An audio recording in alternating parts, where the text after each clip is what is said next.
Welcome to Wheelock's Latin, chapter 35.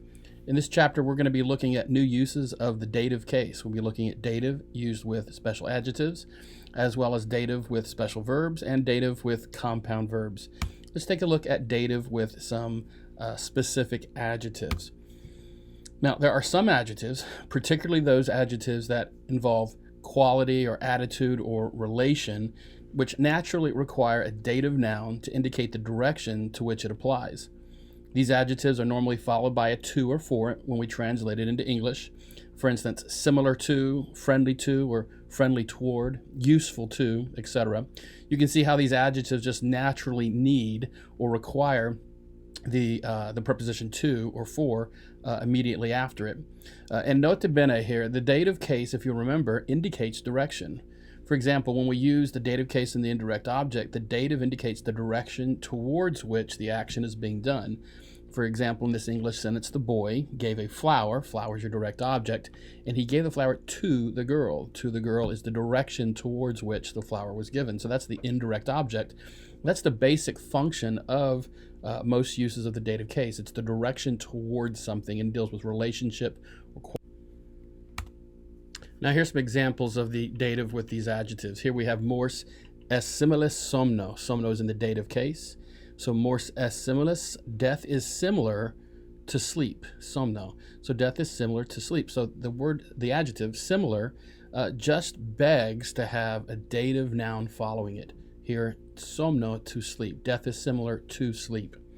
Here's another example. Sciabam te mihi fidelem esse. Here we have an indirect statement. Sciabam, I knew that you, te, were faithful. Esse fidelem, you were faithful. Mihi, to me. So mihi is your dative being required by the adjective fidelem. One more example here. Nobis est vir amicus. He is a man. Est vir, friendly, amicus. And so here we have the adjective amicus that is just begging to have a dative following it, and we have nobis following. He is a man friendly to us or towards us. All right, so that's the dative with adjectives. Now, how about dative with special verbs? Now, this is very similar in concept to the usage of the dative with these special adjectives. There are some special verbs, particularly those that indicate attitude or relationship, which take the dative case. These verbs are intransitive, but are translated as transitive. And the dative noun is basically translated as if it is the direct object, even though it's not in the accusative case. And nota bene here, just as a reminder here, transitive verbs are those verbs that basically take a direct object. Intransitive verbs generally do not take direct objects. So these are particular verbs that generally do not take a direct object, but they will take a dative, which when we translate into English will look a lot like a direct object. Let's look at some examples of some verbs that require to. Okay, so again, these are going to be verbs that you're going to need to commit to memory because they're used quite frequently here. Credo, to entrust or to trust. Ignosco, to grant pardon to or to pardon or forgive. Impero, to give orders to. Nocao, to do harm to. Nubo, to be married to. Parco, to be lenient toward. Parao, to be obedient to. Persuadao, to make agreeable to. Placao, to be pleasing to. And servao, to be a slave to. And studao, to direct one's zeal to or toward. Now, each of these that I have the word to at the end of the verb here, to entrust to, that to really isn't a part of the verb. That's really to entrust plus the dative, which will be to something. So make sure you understand that to is not really, that final to is not really a part of the verb translation. It's a function of the fact that it needs to be a dative that follows. So often you will see that to as part of the definitions, just to remind you that it's the verb plus dative. All right, so here are a couple of examples of these in usage. Crede amicis, we've got a command here, entrust or believe. Amicis, literally entrust to your friends. Now, a more idiomatic way of saying that in English would be entrust your friends, or trust your friends, I should say. Here we have magistra discipulis parquet. We have magistra, the teacher. Parquet is lenient toward scipulis, the students. The teacher spares the students is another way of saying this. And so when you translate it is lenient toward, that's an intransitive. But when you translate it as spares, then that's effectively a transitive translation requiring what looks like a direct object. But here discipulis is the dative case, not accusative. But in the English translation, it looks like it here. So the teacher spares the students. Here's another example. Cicero philosophiae studabat. Cicero studabat was directing his zeal toward philosophy. Here, philosophy is in the dative case. So he was directing his zeal or his affection towards philosophy. And again, a more idiomatic way simply maybe Cicero was studying philosophy. And again, that looks like a transitive verb with a direct object in the accusative, but it's really dative philosophiae. All right, now let's look at dative with compound verbs. It's very similar again to the dative with special verbs here. Similar construction occurs with certain compound verbs, particularly with these prefixes ad, ante, con, in, inter, ob, post, pri, pro, sub, super, and sometimes circum. This is particularly common with verbs whose compound meaning is quite different than its normal meaning. However, if it is not essentially different in meaning, then the dative is generally not used for those compound verbs. So if you see a translation of a compound that effectively is different, then you're going to need a dative. Let's take a look at some examples here.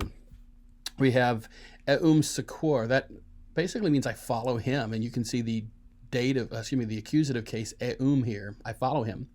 However, when you add the prefix ob to sequor, you get a little bit different meaning. It's a little bit more nuanced, and it means I obey here. So I obey, and that prefix essentially requires us to use the dative because the meaning is significantly different. I obey him. So you wouldn't say I obey to him. You just say I obey him.